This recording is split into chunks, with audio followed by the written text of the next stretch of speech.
Então vamos trabalhar mais um pouquinho essa questão do luto, né? Vamos trabalhar antes de entrar mesmo mais precisamente na lição, né? Na introdução da lição dessa semana, vamos trabalhar sobre o luto. O que é o luto? E agora eu vou trazer uma perspectiva diferente, né? Uma perspectiva da psicanálise sobre o luto, que é uma perspectiva psicológica, metapsicológica, tá? Então o luto, o que é o luto? É um processo lento e doloroso. Ou seja, tem a presença da dor no luto. O luto é uma dor que as pessoas sentem, tá? Então, quais são essas características? O que as características dessa dor? Nós identificamos tristeza profunda. Nós identificamos afastamento de toda e qualquer atividade que não esteja ligada a pensamento sobre o objeto perdido. Então há um afastamento, por isso há um risco muito grande daquele que está passando por luto também se aprofundar e começar a passar, né, começar pelo luto e descambar, né, para a depressão, perda de interesse do mundo externo, porque a pessoa vai ficar diretamente pensando, né, naquele objeto perdido, objeto de amor perdido, o objeto a qual eu passei a minha vida tendo afeto, colocando a minha na psicanálise, né, que é a energia libidinal de afeto, né, sobre aquele objeto, que pode ser um pai, a mãe, o marido, enfim, né, eu coloco minha energia psíquica ali direcionada, meu afeto a vida inteira, e de repente, e nem pode ser tão de repente, mas pode ser por uma doença também, né? A pessoa já está ali doente, eu estou vendo ela convalescendo, aos poucos morrendo. A pessoa que está passando por esse processo, né, com os pais ou com os filhos os pais em relação aos filhos, já vai se preparando para o luto, porque é um luto lento, aos poucos, né? A questão da doença, eu estou falando. Agora, quando é morte repentina, aí realmente é um luto mais pesado, né? Um luto que você entra de uma vez só. Você imagina, foi o caso de Jó, né? Imagine você perder 10 filhos de uma hora para outra. De uma hora para outra, assim, rapidamente. Foi o que aconteceu com Jó, né? Então tem a perda do mundo externo, né? Por quê? Porque os seus pensamentos estão ligados ao objeto perdido. Você vai perder então, tudo aquilo que não está relacionado com aquele objeto, você perde totalmente o interesse, o prazer, né, momentâneo. Então, existe sim essa característica, né? Essa dor provoca isso aí também.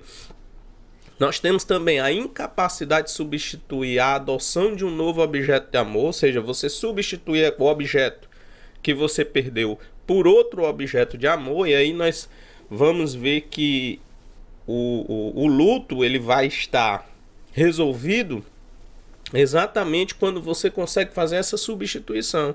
Quando você substitui aquele objeto de amor perdido por outro. Esse processo ele é muito lento porque você vai tirando, até você tirar toda a sua carga afetiva daquele objeto perdido, demora. Né? Você vai a presença da pessoa que não existe mais, tudo isso vai alimentando aquela saudade, aquela dor. Eu perdi, por quê? Por que eu perdi? E aí vem os questionamentos, entendeu? Então você vai tirando aos poucos, é um processo lento. Você vai tirando sua energia libidinal daquele objeto perdido até você conseguir colocar em outro. E aí outra coisa também que a gente precisa falar é que para cada pessoa existe um tempo para você conseguir deslocar sua energia psíquica daquele objeto perdido para outro objeto, né? Então não é uma coisa simples, não é assim, olha, não fique. Não, a gente precisa, é uma coisa que a gente também precisa fazer. Acho que nós cristãos precisamos aprender muito essas questões a questão da alma, né? A gente sabe muito do espírito, mas da alma realmente a gente precisa aprender ainda mais, né? Essas questões. Então, a psicologia se debruça sobre isso, é uma ferramenta maravilhosa para que a gente possa para que a gente possa aprender a lidar com as situações psicológicas que são desenvolvidas no meio da igreja, né? Há muito tempo atrás, não, nós ainda passamos por isso, nós estamos ainda passando por um processo ainda de amadurecimento em relação a isso, mas existem muitas pessoas que espiritualizam tudo, né? Tudo é espiritual, tudo é demônio, isso aí é coisa do diabo e tal. Então, muitas pessoas na nossa igreja, nas igrejas evangélicas, elas sofreram e sofrem exatamente porque não são compreendidas e nem ela mesma se compreende. E se não tem compreensão a respeito da situação psicológica difícil pelo qual essa pessoa está passando, o que é que vai predominar no meio da igreja? O preconceito. Preconceito. O que predomina muitas vezes, em muitos casos, inclusive sobre aquela pessoa que está sofrendo psicologicamente, né, de uma depressão, de uma síndrome do pânico, né, de um problema mesmo, um transtorno bipolar, transtorno esquizofrenia, né? Muitas vezes é a pessoa mesma que está sofrendo, que está dentro da igreja, ela mesma tem preconceito em relação àquilo. Então ela não vai para um psiquiatra, ela não vai num psicólogo, ela não faz terapia, não faz análise com o psicanalista, não faz nada, simplesmente fica dizendo, Deus vai me curar, Jesus vai me curar, e fica sofrendo, e sofre ela, sofre a família, sofre o marido não aguenta, vai embora, e aí a gente vai dizer o quê? Tudo isso é ação do diabo, não é ação do diabo, é descuido, desconhecimento e despreparo da igreja para lidar com situações de problemas psicológicos, tá? Então nós temos no luto, voltando para o luto, nós vamos ver essa retirada lenta, né, dessa energia psíquica que nós investimos a nossa vida inteira naquele objeto de amor, que como eu falei, pode ser o pai, pode ser o marido, pode ser o filho, pode ser quem for, E quando você perde, você vai ter que retirar aquela carga, aquela energia libidinal que você estava concentrando naquele relacionamento, né? Então você tem uma carga afetiva muito forte, por isso que é a dor, o sofrimento, né? A perda. Então, a partir desses sintomas, esperamos ter deixado evidente o quão difícil é esse processo. No entanto, inevitavelmente, praticamente todos nós temos de passar por essa vivência. Olhe, aí vem a calhar, né? Ou seja, todos nós temos que passar por isso. Em algum momento, em algum momento da nossa vida, nós vamos ter que passar por isso. Daí vem a calhar o versículo que nós acabamos de ler. 2 Coríntios capítulo 4, verso 8 e 9. Em tudo somos atribulados, inclusive nisso. Desculpa. Isso é uma tribulação. Isso aí é uma tribulação que angustia, que nos deixa perplexos, desanimados. Porque a pessoa que está sofrendo luto fica desanimada. Ela não tem interesse no mundo externo porque o seu pensamento está fixado no objeto que ela perdeu. Isso é errado? Não. As pessoas precisam saber que isso não é errado. As pessoas, principalmente pastores, líderes e pessoas dentro da igreja, precisam entender que cada um tem o seu processo de luto. Cada um tem o seu tempo para poder se reorganizar. Né? Muitas vezes você encontra irmãos dizendo, minha irmã, Deus é bom, Ele está num lugar bom, porque você ainda está assim, já está com tantos meses, como é que pode um negócio desse? Né? Mas tenha calma, minha irmã, não vá fazer isso com uma pessoa que está passando por um processo de luto, porque é pior.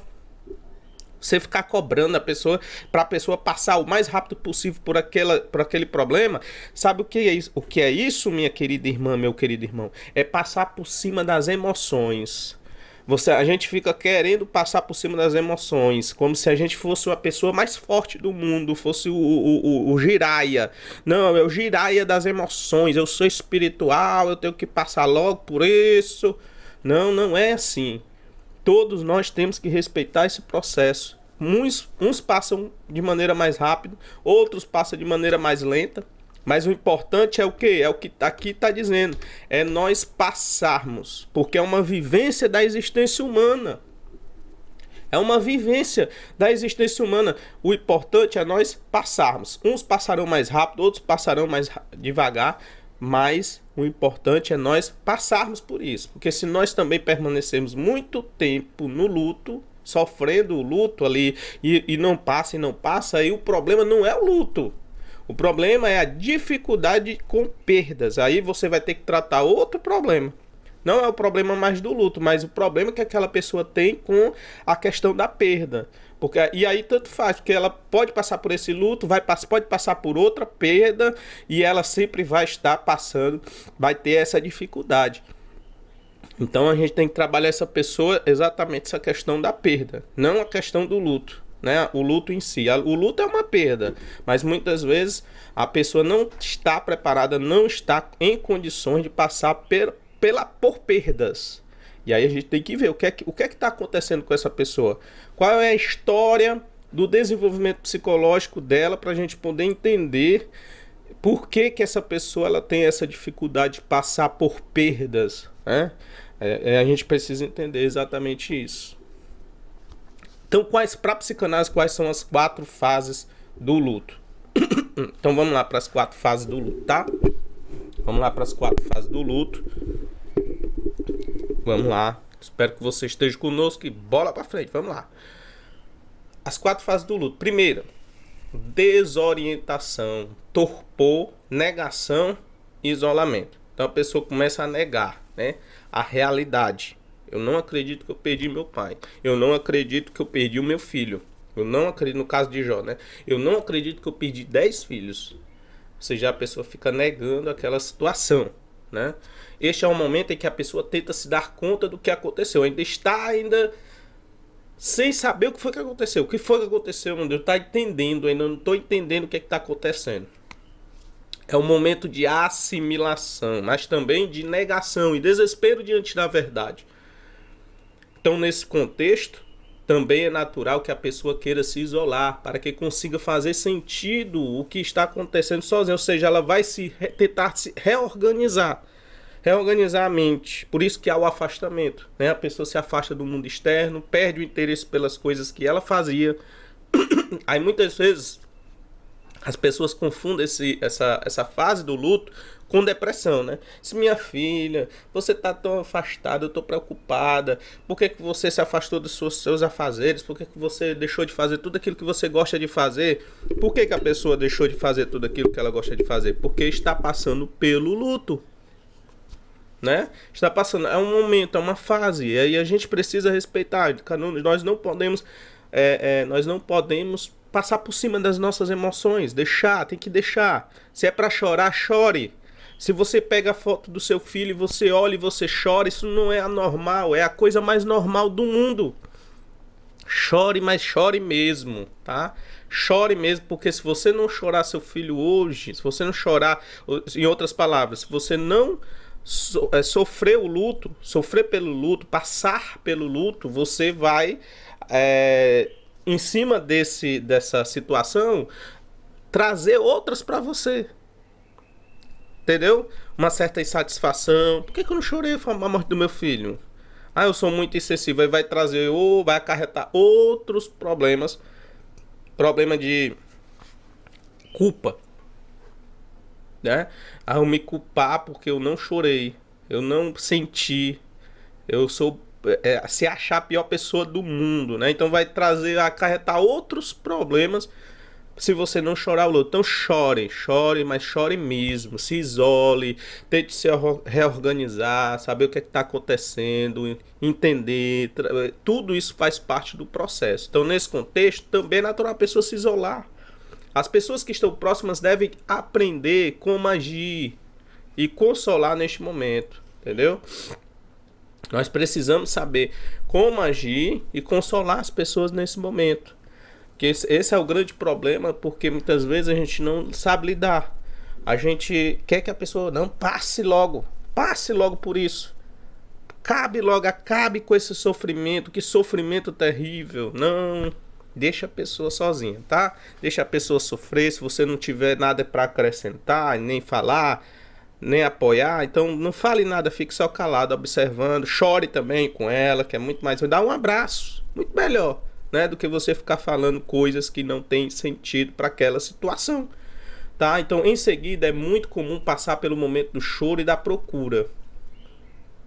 É o anseio, né? É a busca da figura perdida. O segundo momento, a pessoa começa a procurar, aí ela começa a ir nas fotos, começa a ver o cheiro da roupa, começa. Então a realidade de não ver mais a pessoa querida viva novamente é muito dura.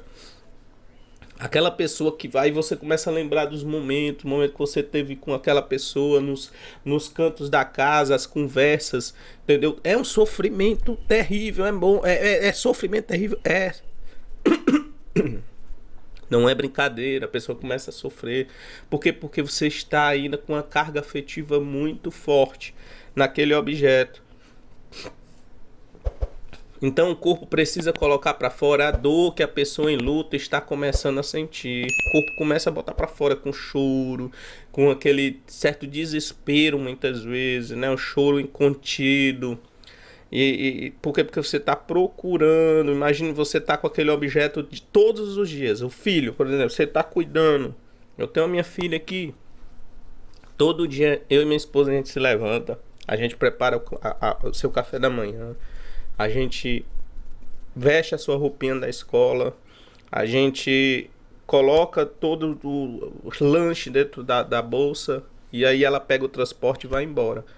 Olha como a gente convive, né, muito perto, muito próximo dessa criança, né, nossa filha. Aí ela chega, vai almoçar com a gente, eu vou brincar com ela. E aí ela quer brincar, porque ela tá nessa fase, só tem 5 anos, vai completar agora em julho. Então, para você ver como a gente investe afetivamente, né, naquele relacionamento, nesse objeto chamado filho, a gente investe a nossa vida nos nossos filhos. Então é muito complicado quando você se depara com a perda, porque você não vai estar mais presente, você não vai ter mais aquela rotina e nem aquela presença. Poxa vida, é terrível. É uma dor terrível, gente. É uma dor terrível. Não é brincadeira. Então a gente tem que orar para não passar pelo luto, né? Orar, Senhor, não deixa que nada dessas coisas aconteça. Me livra de acidente de trânsito, de fatalidade, que nada dessas coisas aconteça, né? Então, realmente, o luto é uma dor muito pesada, né? Você veja pelo que eu estou dizendo aqui para você. Terceira fase é a fase da dor profunda e desespero. Esta fase costuma ocorrer depois do velório e do enterro. Trata-se de um momento em que as partes mais trágicas do processo já foram vivenciadas. Agora é a falta da pessoa no contexto social rotineiro. Que são responsáveis pela dor que a pessoa enlutada, a pessoa em luto sente. Não vê-la, né? Como eu falei agora, né? Dando um exemplo aqui da minha filha, né? Estamos convivendo o tempo inteiro. Então não vê nos contextos, né, que a gente está vivendo, né, no momento de vida que a gente vive, a gente não vê aquela pessoa amada, não vê aquele objeto de amor que a gente perdeu, meu irmão, é terrível. Então a dor, causa desespero, realmente. Quarto ponto, nós temos a reorganização. Então essa dor e desespero vai durar um tempo, né? Estatisticamente pode durar de 6 meses até 1 ano. Se passar disso, aí pode ser que passe. Mas se persistir, aí a gente precisa trabalhar outra questão, como eu falei. Trabalhar a questão da perda, né?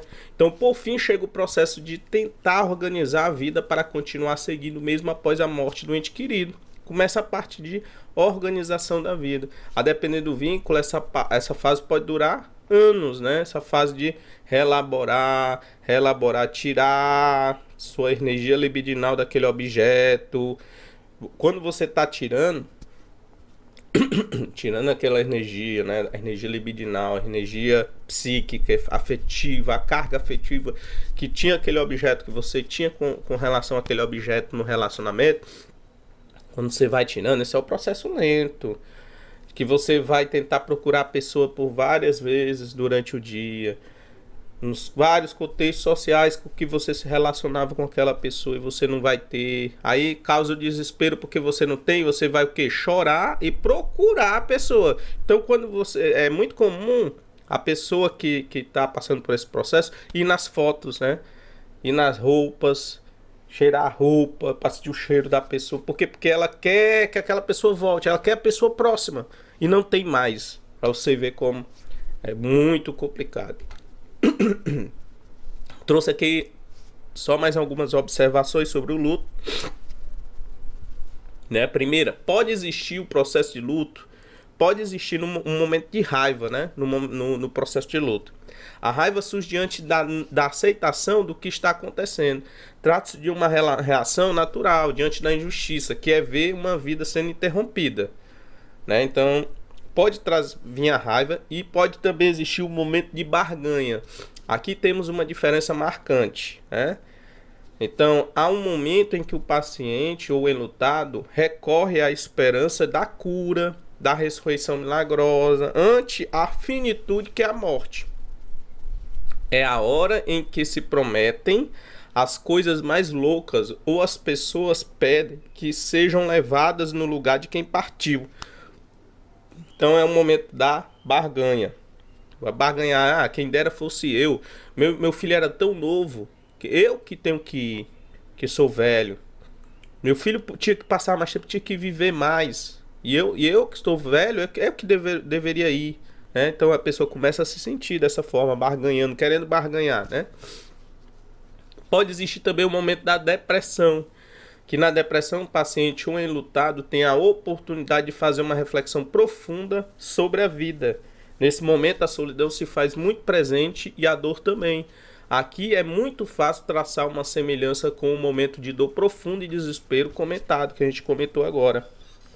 Então esses momentos, né, de dor, de tristeza, de sofrimento, né, muito forte, são momentos realmente em que a pessoa pode passar por uma depressão. Tem pessoa, como eu falei para vocês, eu vou aqui, né, deixa eu ver aqui se tem mais alguma, tem muita gente que não consegue lidar com essa situação. Por quê? Porque tem problema com perda, né? E aí nós caímos na melancolia. A pessoa passa a ser uma pessoa melancólica ou depressiva, né? Por quê? Porque ela existia na verdade, em relação à pessoa, uma identificação muito forte. Não era um objeto, um outro, ela não se identificava como se fosse um outro objeto. É um outro objeto, é uma outra pessoa, né? Não, havia uma identificação muito forte, né? Freud, ele diz que essa identificação, ela é como se, é no começo da vida, né? É a mesma identificação que existe entre um bebê, uma criança recém-nascida e a mãe que está amamentando.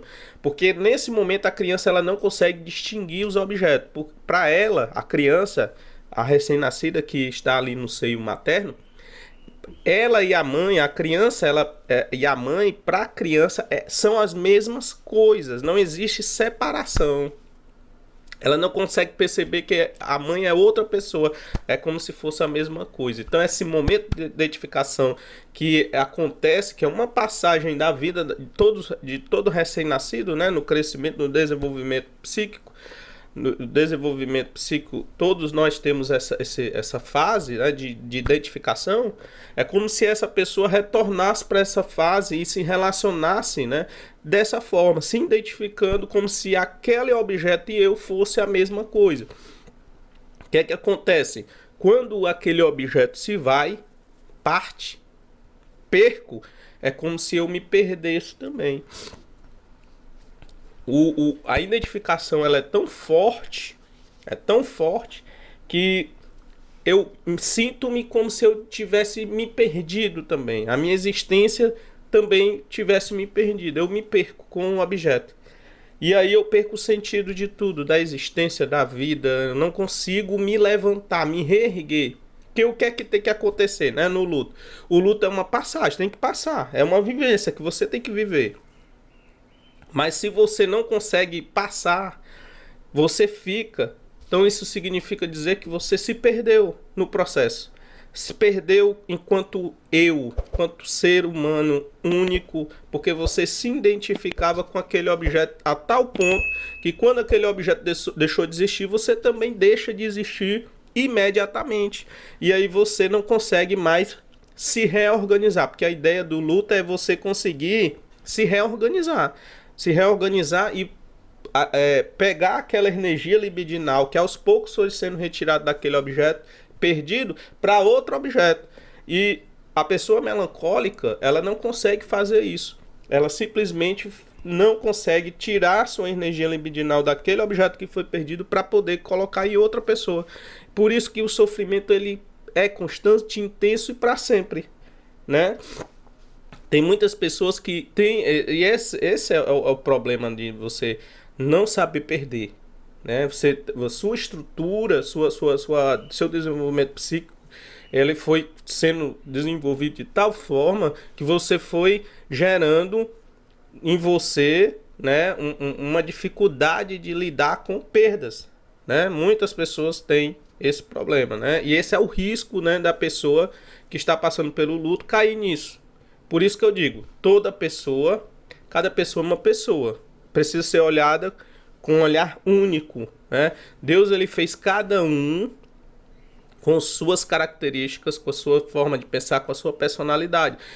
Cada pessoa, quando vai passar por um problema de luto, passa de uma maneira diferente. E a gente precisa entender tudo isso para que a gente possa tratar, conversar, saber dirigir uma palavra a cada uma dessas pessoas, né? Então, contudo, nós não podemos deixar de existir.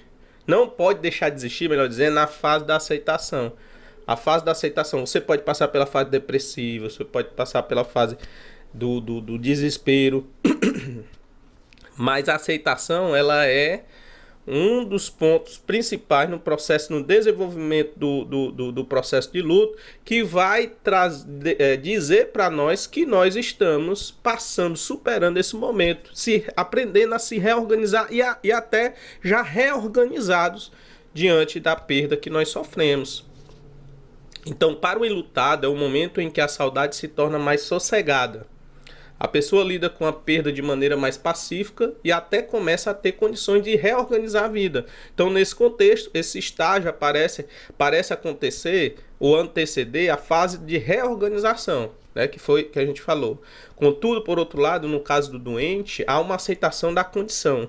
A pessoa contempla o futuro com mais paz e menos expectativa de cura, né? Então a pessoa já acaba apaziguando o coração. Porque quando a gente vê uma pessoa convalescendo, a gente quer cura, a gente quer ver a cura, quer ver, né, a ressurreição, a gente quer ver que Deus faça alguma coisa, mas aos poucos a gente vai, né, reelaborando aquela situação, porque é uma perda, gente. Uma perda. Então, a pessoa que está perdendo um filho para a doença ou perde de maneira rápida, como foi Jó, a pessoa que perde por causa de doença, ela vai ter que processar isso ao longo do processo de doença também, né? Ela vai processando, chega no momento da não aceitação, fica revoltada, fica como é que pode? Por que isso aconteceu com meu filho? Né? Aí chega o momento, até chegar o momento da aceitação, uma dor muito profunda, né?